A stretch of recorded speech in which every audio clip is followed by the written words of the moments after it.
Hi, I'm Ed Kelley, editor of the Oklahoman.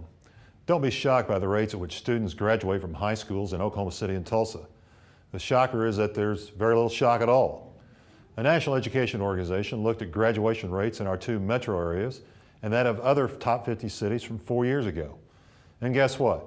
There's a gap, sometimes a huge gap, between graduation rates in urban districts compared to suburban districts. In the Oklahoma City area, for example, some 7 out of 10 kids in suburban high schools get a high school degree.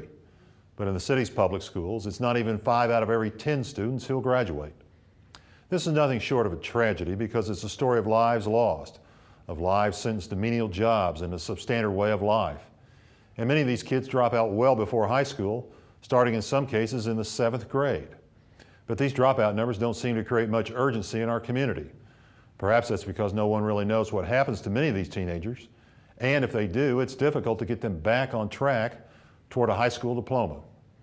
But it's imperative that Oklahoma commit to tracking kids as early as 4-year-olds when they should be in preschool and putting them on course to at least finish high school.